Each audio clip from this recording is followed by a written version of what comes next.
Yeah, it is interesting to watch kids TV shows, and especially now with Netflix. Like, you have any show you want to watch on demand, and you can watch kid shows from all across the world. It's really interesting. It's interesting to see how other countries. Hello, Miss Taylor's significant other, perhaps person. It's nice to see you too. I'm glad you're with us, learning together. We're all here to learn together. Um, so I'm glad that you enjoy kids TV as much as I do, and I hope everybody's doing well today. And we have a lot to talk about, a lot of purposeful, interesting things that have been taking place in our government since November 3rd, since Election Day. And it's been a while since we had a chance to talk about current events and all things that are going on in our government. So I'm really, really looking forward to talking with you today, and I hope you are looking forward as well. And so I thought a good place to start is with the graphic that is in front of you, because this is a major story that's been in the news yesterday and also today. But President-elect Joe Biden has started to pick members of his cabinet, his close group of advisors, and these are some of the picks that he's announced so far. And perhaps there's something about these individuals that stand out to you. I'm hoping so. Um, so, is there anything perhaps unique or surprising about some of these people that you see, which you might not know about, but you know, you can learn a lot from pictures as well.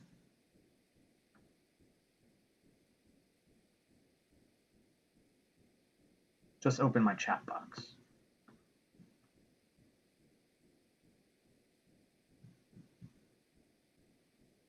Have you heard of any of these people? The only person I ever heard of was John Kerry because he served in many administrations, and he also ran for president himself. He lost. He ran against George Bush Jr. second time around and lost to him. Um, does anybody see anything like that you think is unique about these people?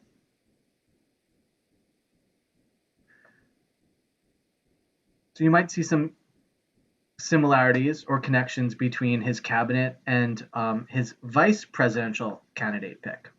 And it's interesting, they don't put the vice president under the cabinet, but in some respects, they're very much like a cabinet member because, their job is to consult and advise the president. We all know who Biden picked as vice president, right? Who's our vice president elect? What's their name?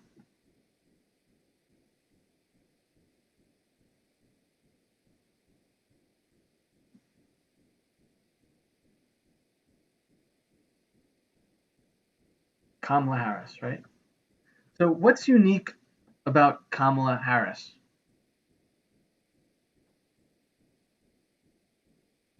Why, you know, what is some of the conversation surrounding her, and why was her appointment or placement as VP? Why did that resonate with so many people? What's historic about Kamala Harris?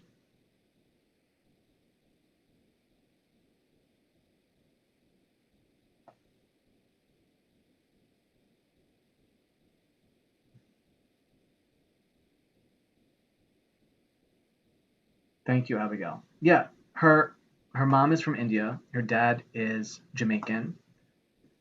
Um, so she's black. We had we've had a black president, right? So besides her ethnicity and her culture, what else is unique about her becoming the VP? Her parents are immigrants.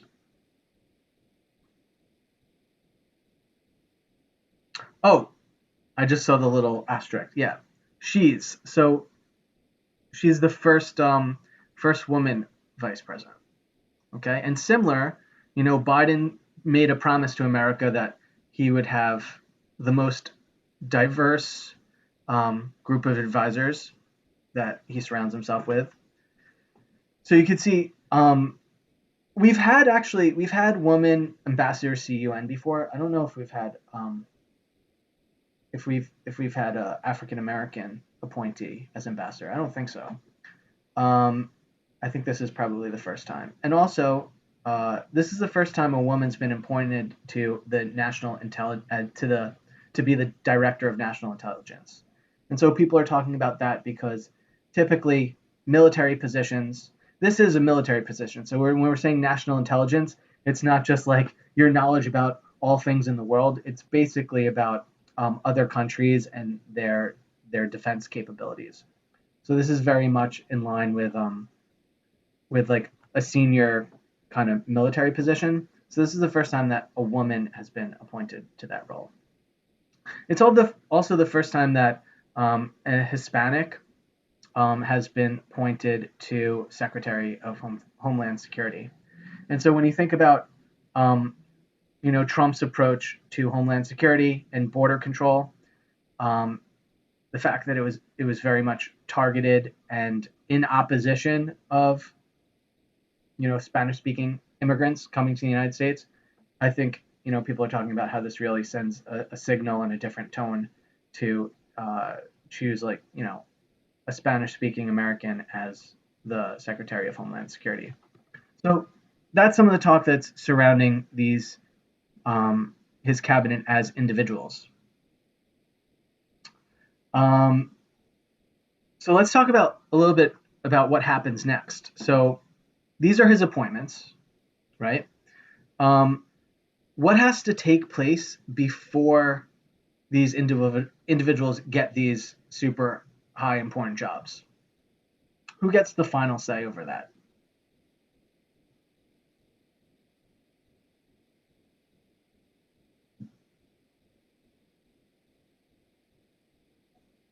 Good. Congress. And so we said Congress is made up of two houses. We have the House of Representatives and the Senate. So which of those two will have the final say? Just like Supreme Court justices.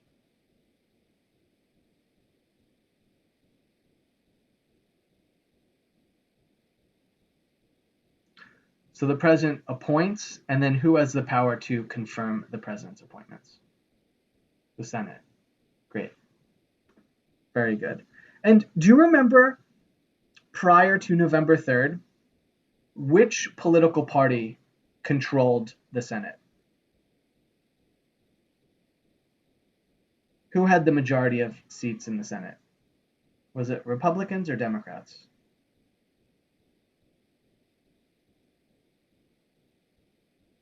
Republicans. Very good. Did that change? Were the Democrats able to flip the Senate to majority Democratic? Does anybody know?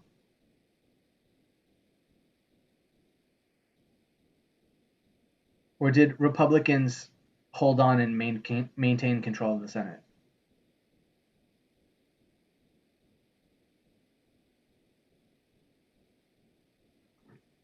So I'm going to bring up something. I'm just going to navigate away from this for a second.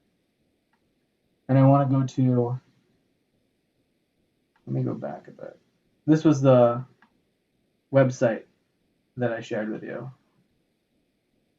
And so up top, you can see, okay, so results from November 3rd, we have the presidency, right? We've already talked about the fact that Biden has more electoral votes and everything should go as planned. The Electoral College will formally vote, and then their votes, they cast their votes, they'll be formalized, and things should go as planned since Biden should receive the most electoral votes and take the oath of office on January 20th. So that we talked about. In the House, right? Because every member of the House of Representatives was up for re-election because they serve 2 years.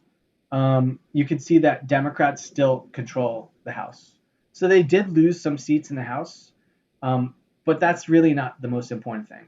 If you learned just one thing from this class, it should be that what really matters is not the individuals that are in government, it matters the balance of power between the two parties and which political party has like control over certain institutions in government. So the Democrats control the House.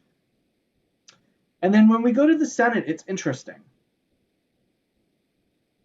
because you can see right now, right, who has majority control in the Senate since November 3rd? Who has more seats? Republicans or Democrats?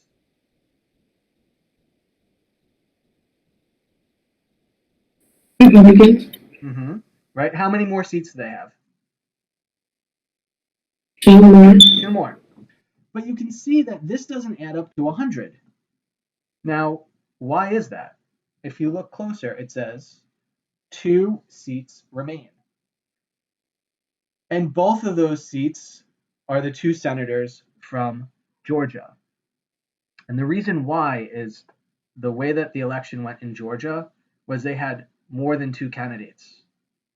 And so neither candidate got more than 50%, which triggers what's called a runoff election. So there's actually going to be another election in Georgia before January 20th, before Biden takes the oath of office, that will determine those 2 seats in Georgia. And if Democrats are able to win both of those seats, then it would be a 50-50 split. And that's a really, really, really, really, really, really, really, really, really, really big deal. I can't emphasize that much, like any more than that. It would be a really, really, really, really, really, really, really, really, really big deal if the Democrats won both of those seats in Georgia. Because if they did, they would pick up 2 more seats. They would have 50 seats.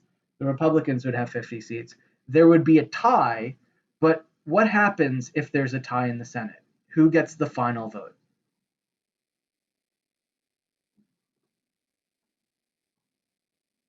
Isn't it the vice president? Bingo, right? And so the vice president, the executive branch, right? Democrats. Kamala Harris, Democrat. Biden, Democrat. So basically, if the Democrats are able to win both of those seats in Georgia, they will control the Senate as well.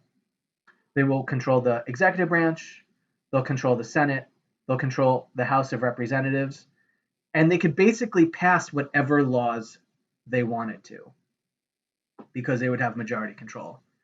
It would really piss off the Republicans and it might further divide our country because there would be no need for Republicans and Democrats necessarily to cooperate to get things passed. But in a partisan fashion, the Democrats would be able to basically accomplish whatever they wanted to and pass whatever laws they wanted to. And all of that is riding on this one election that's going to take place on January 5th in Georgia to determine their Senate seats. Right? So it's interesting. Like we think, oh, the presidential election is the most important thing. No one really would have thought this little, like, this one election, Georgia, is going to determine so much about what gets done in our country over the next 4 years. So that's a really interesting thing. So we're going to definitely follow that and check back on that. I didn't answer any of your mails. I'll get to that. Okay. I'm trying to. I don't know what the question is offhand. Maybe. Okay. Do you want? If you sent me an email, did you send me an email? If you didn't send me an email, maybe send me an email, and I'll get back to you on that. Okay. So let's go back to this. So we talk about Biden's cabinet. These were some of the people that served in Donald Trump's cabinet. And you can see that what happened to these people? What does Donald Trump love doing to members of his cabinet?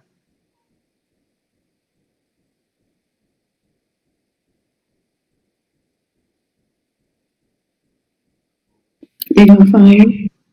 Either fired or they leave on their own accord, right? They're either fired or resigned. And I don't know if you've ever seen The Apprentice before, like the show that Donald Trump was on before he became president. But like people would like be interns for Trump, and people would get voted off the show every week, and his famous line was "You're fired." Um, he enjoyed doing that as president and firing members of his cabinet, probably just as much, if not more. Um, and I think he probably fired more people on his cabinet than any other president, except I don't know the exact numbers. There's one other American president that is known for like taking great pleasure in firing members of their cabinet and might have actually fired more than Trump. Does anyone know? If you've studied American history already, you probably talked about this. And if you didn't study American history yet, then or if you're taking American history now, you probably not didn't get up to him yet, but like you'll probably hear this when you do. Anyone want to take a guess in terms of what other American president perhaps has fired as many members of their cabinet as Trump did?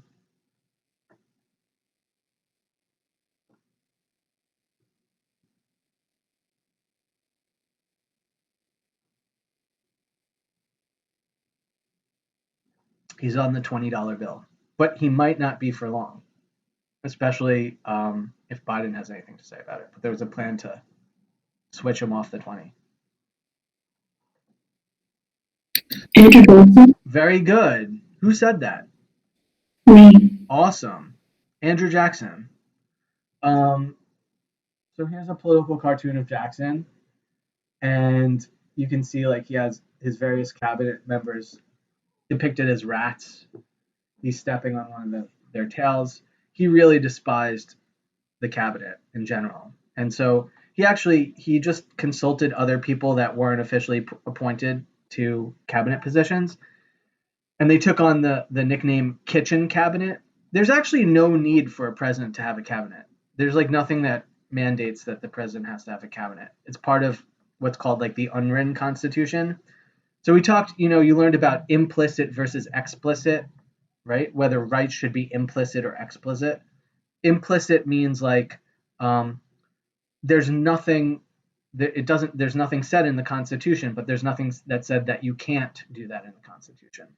Explicit means it says word for word you're allowed to do this. So having a cabinet is implicit. There's nothing that prevents the president from doing it, but there's nothing that specifically or explicitly says the president has to. And so, what Jackson would do is he just would have like close confidants and like friends and stuff. They would meet in his kitchen, advise him on policy. So he called these people his kitchen cabinet because he didn't really rely on his formal cabinet.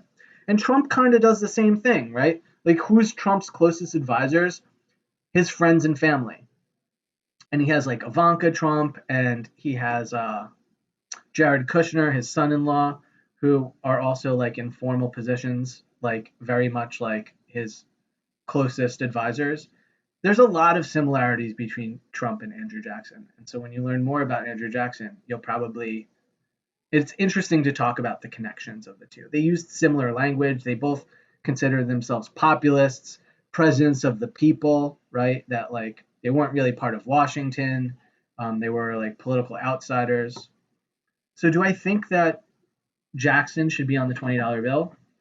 So I'm curious to hear what you think. Like, one of the most controversial things that Jackson did was he forcibly removed all the Native Americans from their land, known as like the Trail of Tears. And the most outrageous thing about that was the Supreme Court said that he couldn't do it. The Supreme Court ruled in favor of the Cherokee Nation and said they did not need to give up their land and they could continue to live where they were living. And Jackson said, well, the Supreme Court could say whatever they want and they have no way to enforce it. And I'm going to do it anyway. And so it's interesting to think about that because we think like, oh, whatever the Supreme Court says, like that's going to happen. But in reality, what would force them to do so? And we think about like, oh, Trump, if he lost the election, he's got to leave.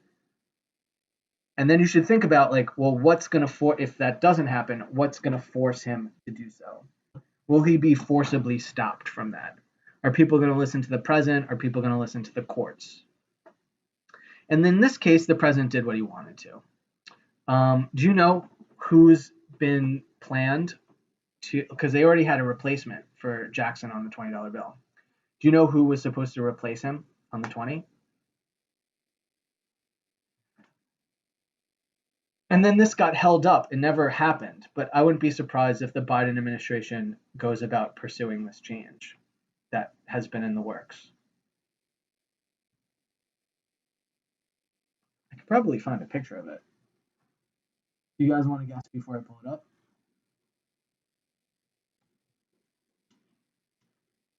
Is it a president? Oh, It's not a president. it was Harriet Tubman. Yeah. So that seems like it would be a change that would very much be in line with a Biden administration. And you can look into this a little bit more. Like, I don't know exactly what has held this process up. I don't know, like, if there needs to be an official vote on it, if this just needs to be an executive order. It might just be an executive order. Like, the president just might be, able to say, hey, like, you know, Department of the Treasury, like, I want you to reissue $20 bills with Harriet Tubman. You might not need a law for it. And if that's the case, I feel very confident that Biden would do that. But yeah, Harriet Tubman's supposed to replace Andrew Jackson on the $20 bill.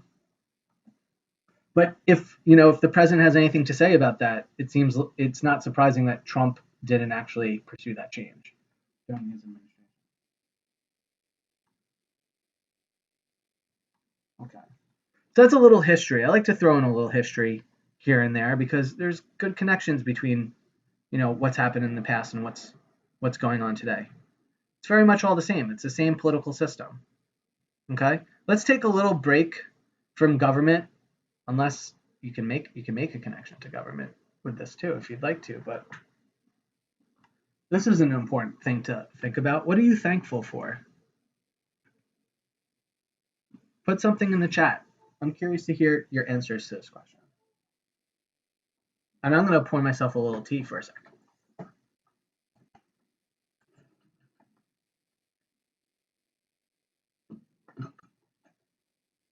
Oh, I'm thankful for tea every day. Friends and family and your mom. That's good. I hope everybody has a resemblance of a normal Thanksgiving. And I hope that you spend these next 4 days with family and friends and not doing school stuff unless you really want to. Yeah, I'm glad to hear. Wow, that your parents' jobs weren't affected by COVID. I hear you. I'm thankful for all of you. I'm thankful to be back learning with you and be surrounded by, or at least remotely, in front of resilient students who care about learning, because that means a lot to me.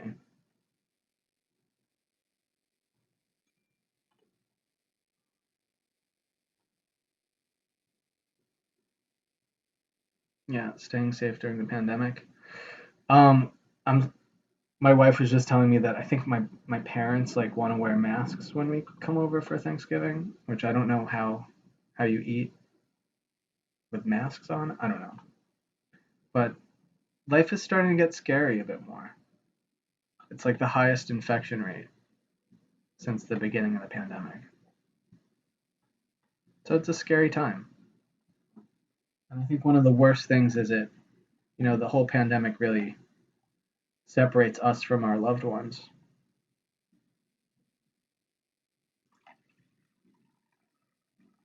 But I'm thankful for all of you guys, and I want you to enjoy these next few days the best that you can.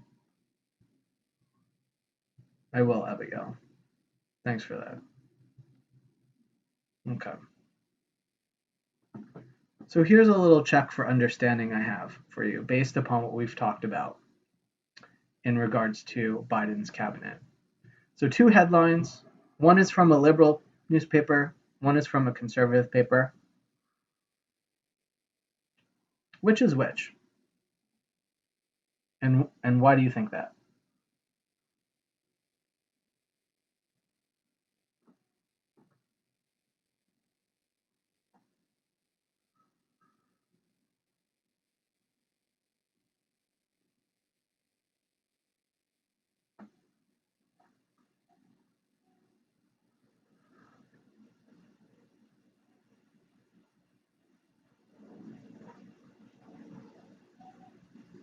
The right is Republican. The left is liberal. And Republican is conservative. So do we have a third person? So we have Jasmine and Adriana is in agreement. Does anybody else want to agree with that or disagree with that?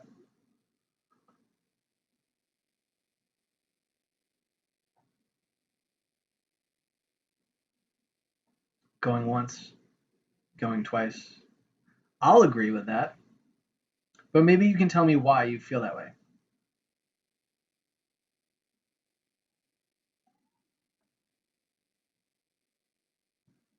So, what language in the headlines did you equate to the right one being conservative?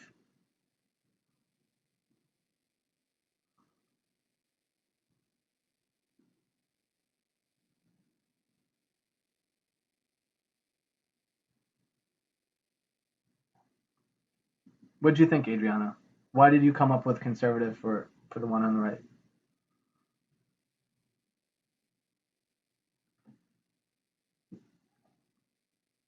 They don't agree with this policy. Um, well, what I don't what specific language? Were there any words that stood out to you?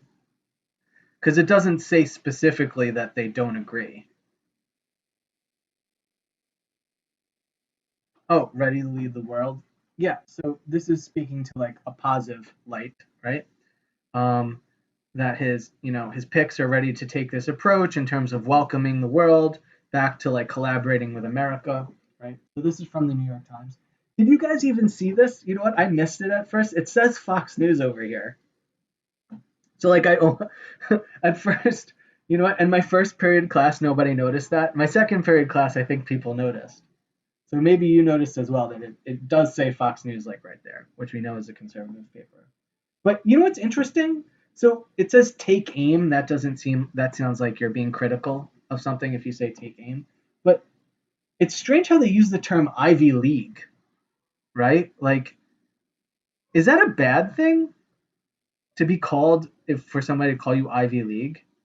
Could you think of any way how that could be like construed as a bad thing?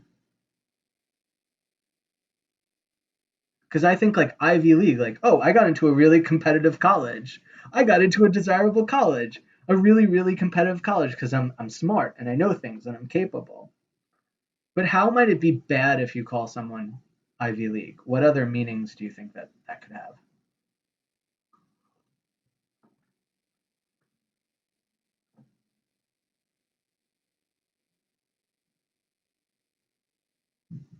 Like, why do you think that seems bad, Abigail? Like, what else could like be being called Ivy League? Like, what else? What other meanings could that have?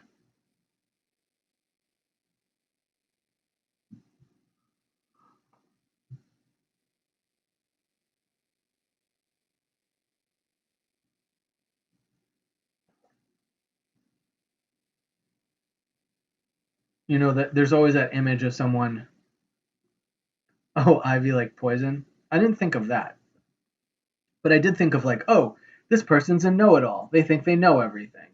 They're like an elitist. They're like a educational elitist, something like that. So like, I guess calling somebody Ivy League could also be a bad thing. It's not just saying they're smart, but like perhaps they're a know-it-all or they think they're better than people. You know, that's something that comes up a lot.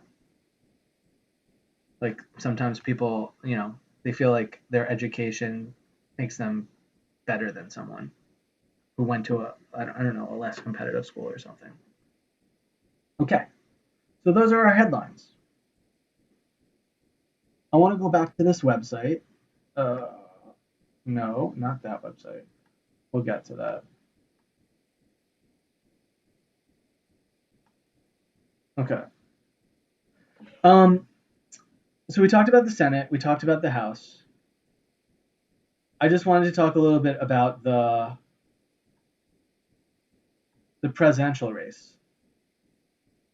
So we have Biden with 306 pledged electoral votes. Now, again, the electors, in many cases, they ultimately choose who they're going to cast their votes for. but they're pledged for Biden. And it seems highly, highly, highly likely that something would happen on December 15th that would affect Biden from taking the oath of office.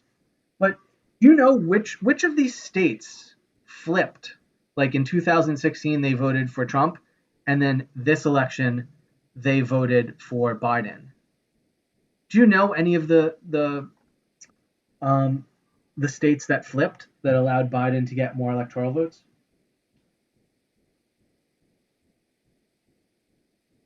Michigan, very good.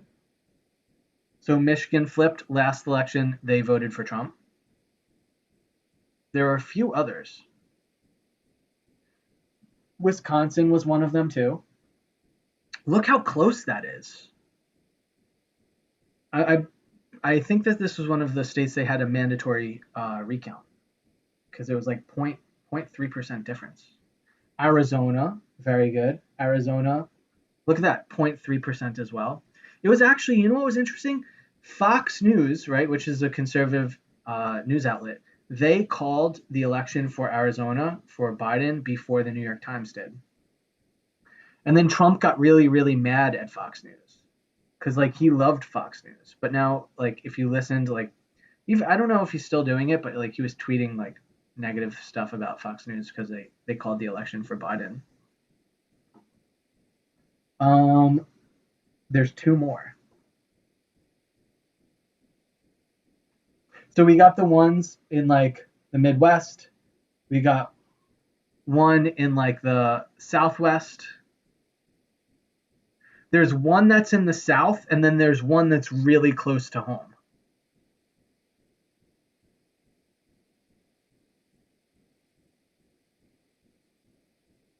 Do you know any of the other ones? You should be able to identify the one in the South. It sticks out. It sticks out as a big blue dot. Or it's not exactly a dot. I don't know. I don't know what shape that is. Georgia, yeah. And again, Georgia is going to also determine who's going to control the Senate. Is the Senate going to be controlled by the Democrats or the Republicans? So Georgia is like super, super important this electoral season. And look at that, 0.2%. Just a 0.2% win for Biden. What's the last one? There's one more swing state, and it has the most electoral votes out of all the swing states that we just talked about. And it's in the Northeast. It's close to home. I'm guessing like perhaps well many of you have been there. I don't know if all of you have been there. Maybe all of you have been there.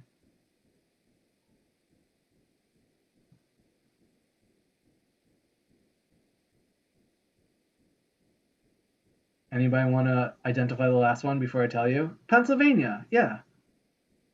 Pennsylvania has 20 electoral votes. So a lot. Like New York and Florida both have 29. So this was one of the swing states that had the most electoral votes, and they went for Biden. Has anybody never been to Pennsylvania?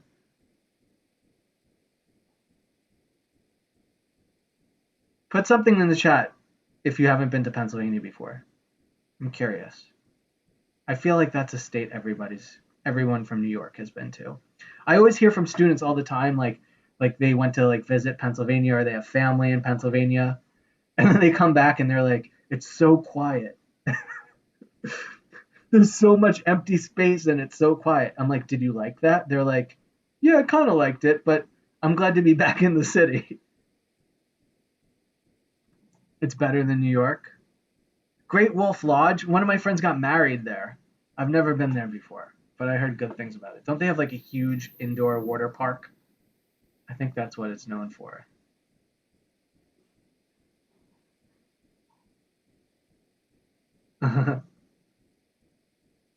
So, yep. Thank you, Pennsylvania. Thank you for your swing state votes. Okay. So that's the presidential election in a nutshell. And then what people don't talk about typically, which is really frustrating, because I think it's probably one of the most interesting things. I have to go back. Wait. Here we go. Ballot measures and referendum. So, what's a ballot measure? How is that different than voting for a senator or a member of the House, voting for the president? How is a voting on a ballot measure or a referendum different? What are you actually voting on?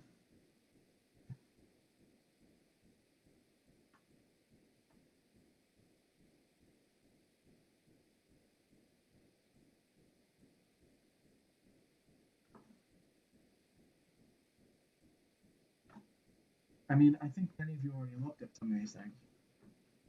People are voting on laws. Very good. Thank you, Adriana. People are voting for laws rather than voting for representatives. So this is an example of direct democracy. People are directly voting on their laws as opposed to indirectly voting and allowing elected officials to have the final say. And so there's some interesting ballot measures.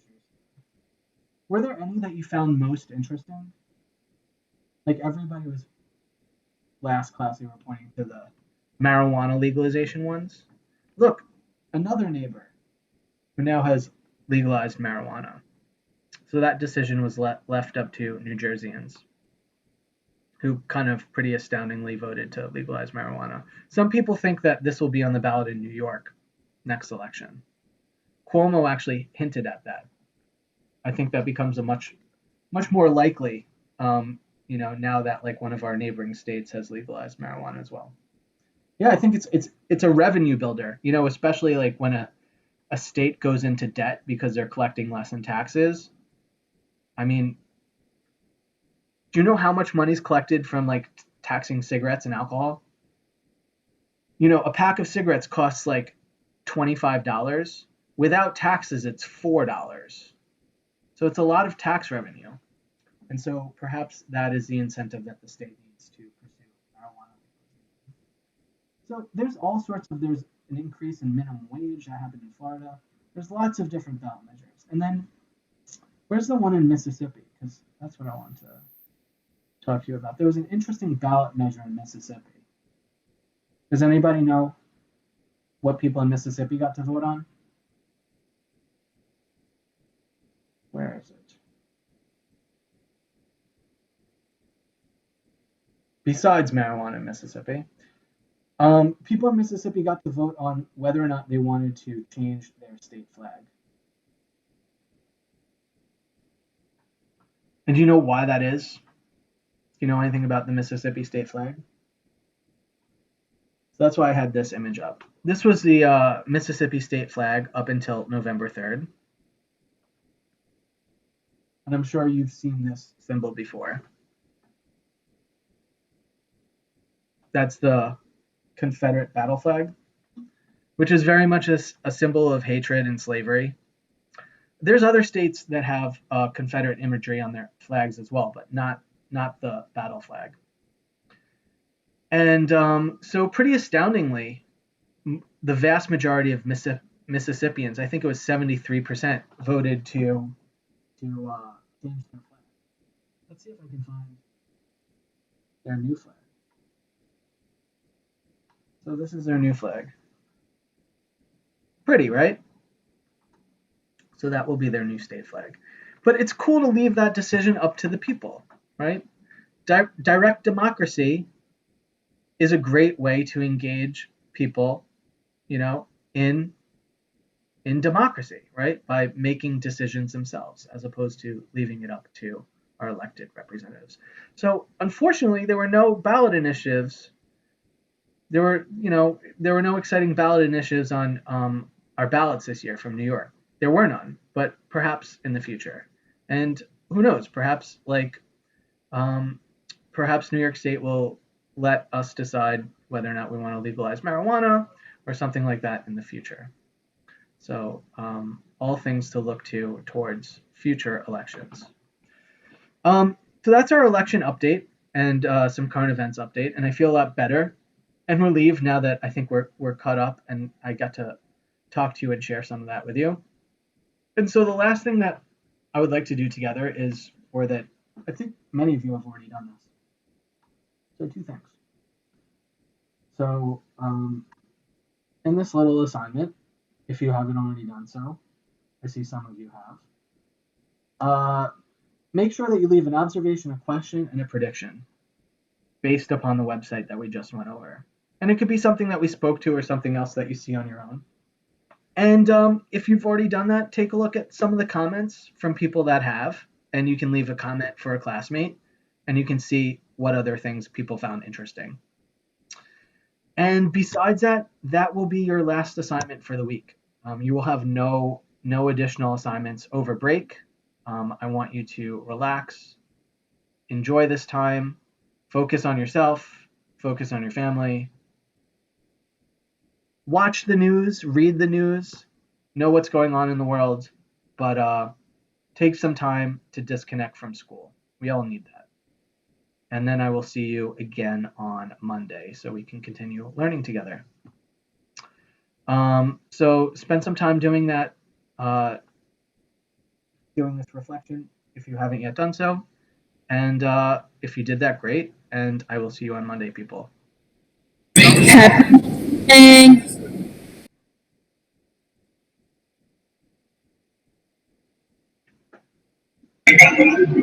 thanks. Bye, everyone. Take care. Be good to yourself. Wait, so Mister, this is due before 12? Yeah, so this is due today. And then that is the only assignment for this week.